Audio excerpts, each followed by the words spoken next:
26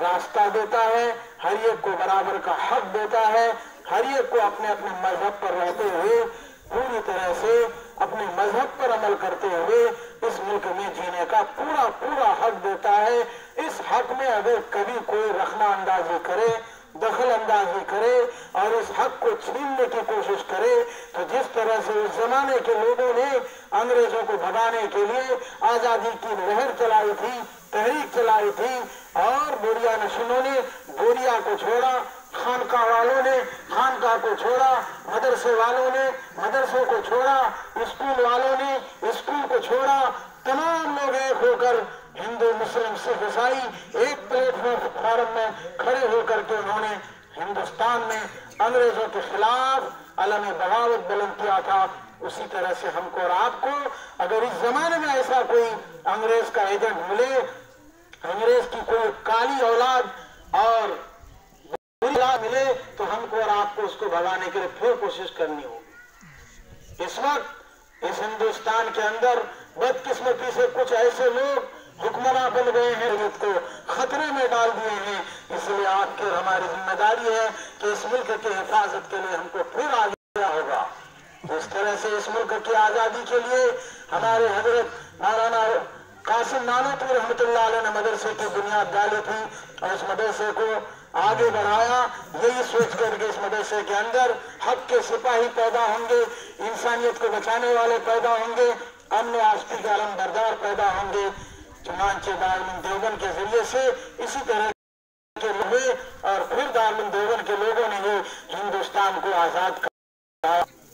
بدقسمتی سے ہماری تاریخ کچھ پیچھے رکھ دی جاتی ہے، بیک فوٹ پہ ڈال دی جاتی ہے، پیچھے رکھ کر کے ہم کو اندھیرے میں رکھا جاتا ہے۔ ہماری تاریخ آج اسکولوں کی کتابوں میں بھی اب کامیاب ہونے لگی ہے، ہمیں نہیں ملتی ہیں، پہلے کی کتابوں میں کچھ ملتی بھی تھی، اس لیے ہمارے طلباء خاص طور پر اسکول میں پڑھنے والے طلباء کو جنگ آزادی کے بارے میں اگر کچھ معلوم بھی ہوتا ہے تو ان کو صرف گاندھی جی کا علم ہوتا ہے، ان کو دوسرے لوگوں کا پتہ چلتا ہے، سبھاش چندر بوس کا پتہ چلتا ہے، باقی ہمارے اکابر نے کیا قربانیاں دی۔ ملا جلا کے مولانا ابوالکلام آزاد، حسرت موہانی، ان دو ناموں کا تذکرہ کیا جاتا ہے، لیکن جو بوریا نسلوں نے قربانیاں دی ہیں ان کو بھلا دیا گیا۔ اس ملک کی آزادی کے لیے مولانا شاہ عبدالعزیز محدث دہلوی رحمۃ اللہ علیہ نے فتویٰ جاری کیا تھا کہ اب ہندوستان میں انگریزوں کے خلاف جہاد کرنا فرض ہے۔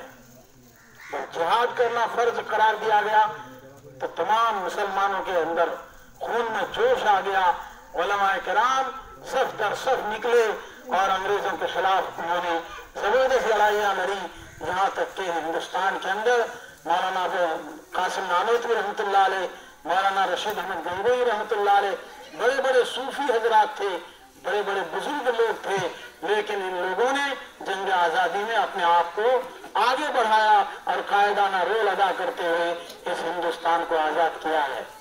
میرے معزز بزرگوں، دوستوں، بدقسمتی سے کچھ چیزوں کو ہمارے بیچ سے اس طرح سے انگریزوں نے نکال پھینکا ہے کہ ہم سمجھ بھی نہیں پا رہے ہیں۔ مثلا سیاست، ہم یہ سمجھتے ہیں کہ چوروں کا کام ہے، اچکوں کا کام ہے، گنڈوں کا کام ہے، یہ سود خوروں کا کام ہے، رشوت خوروں کا کام ہے، رشوت دینے والوں کا کام ہے، اور ناچنے والے گانے والوں کا کام ہے، اور جو جتنا بڑا بدماش ہے اس کا کام سیاست ہے۔ اسی وجہ سے آج پورا ملک چل رہا ہے۔ کل ایک کسان آندولن میں ایک آدمی کھلے عام کہا ہے کہ یہ لوگ گنڈے ہیں۔ کیوں کہا؟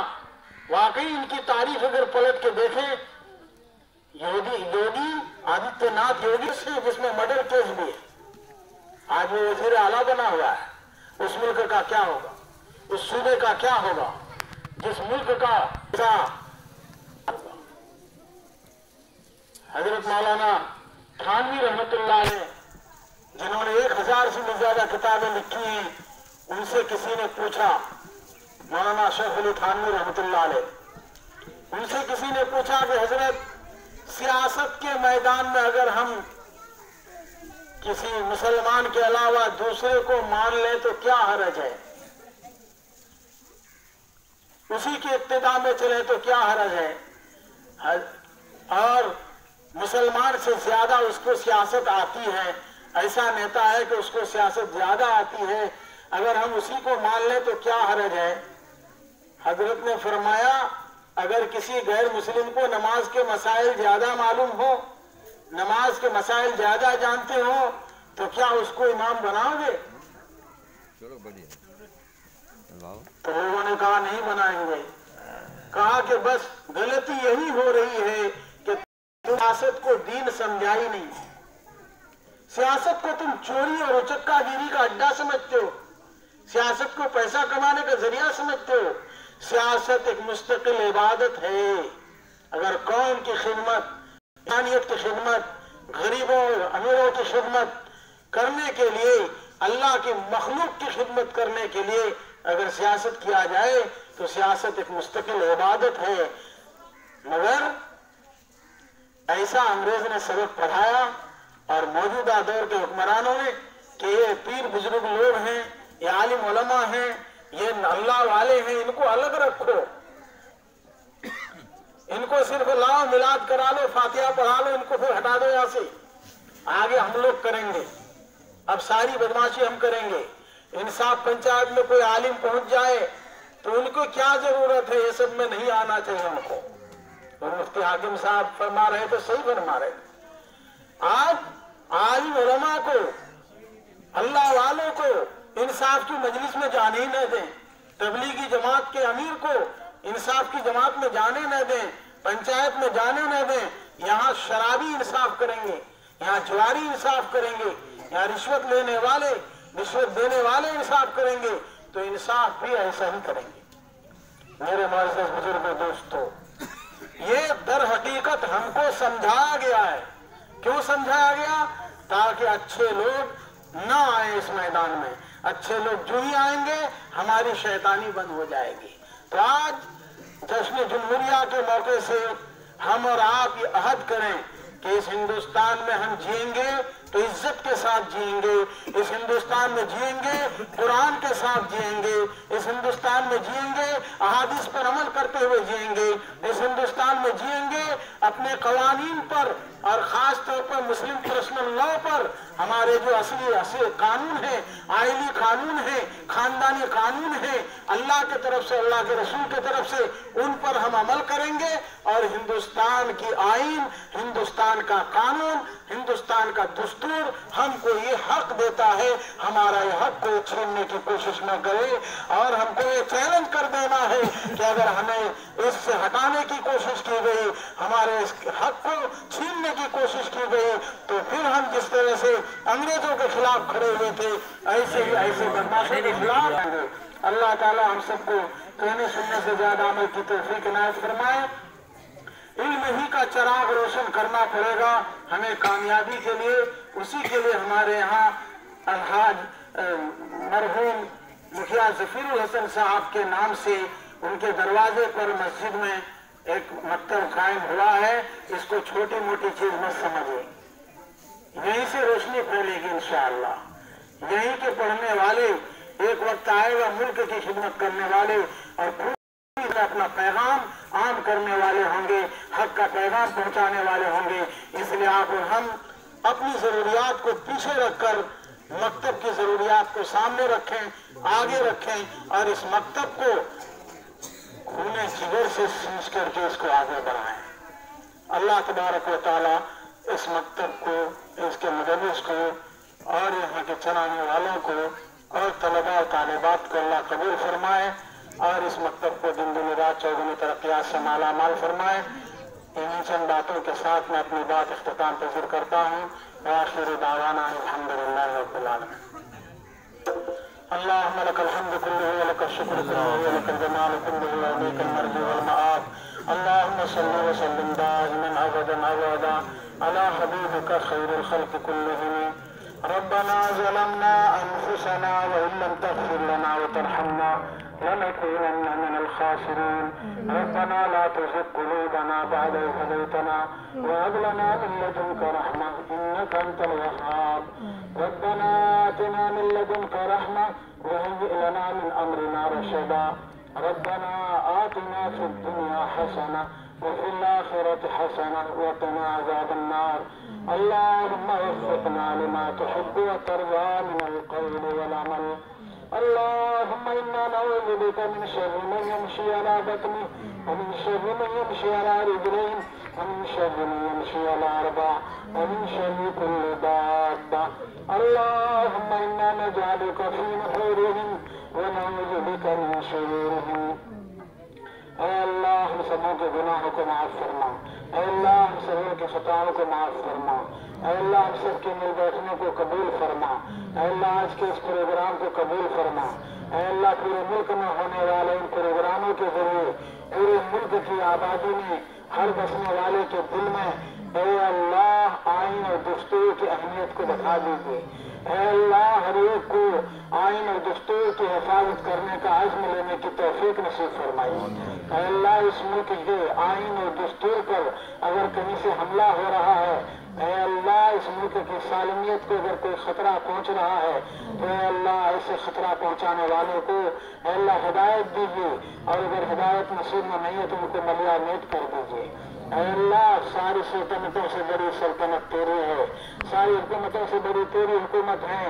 تمام حکمرانوں کا حکمراں تو ہے، تمام بادشاہوں کا بادشاہ تو ہے. اے اللہ تیرے قبض قدرت میں سب کچھ ہے. اے اللہ ہندوستان کے مسلمانوں کی اور یہاں کے پسماندہ لوگوں کی حفاظت فرمائیے.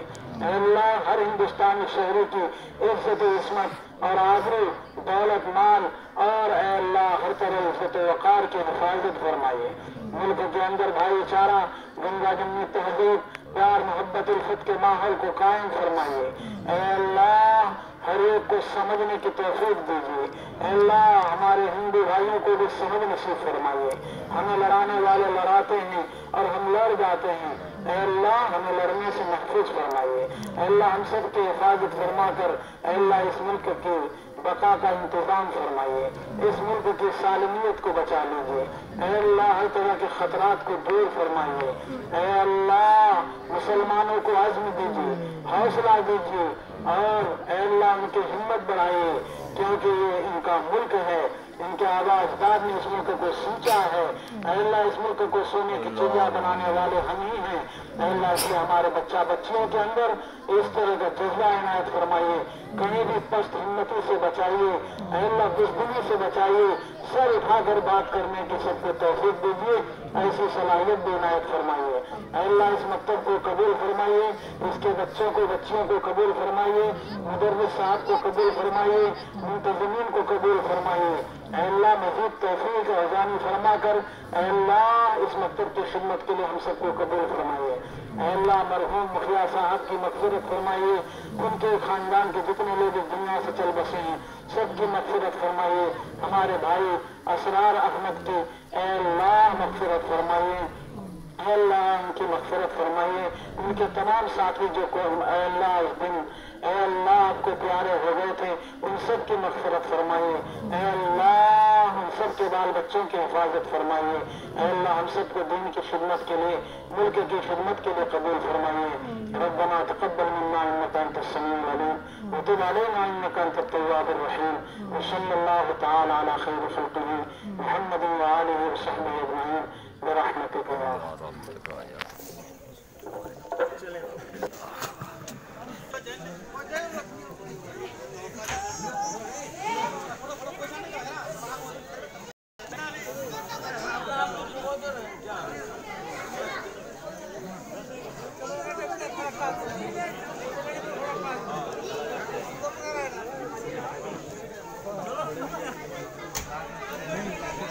Thank you.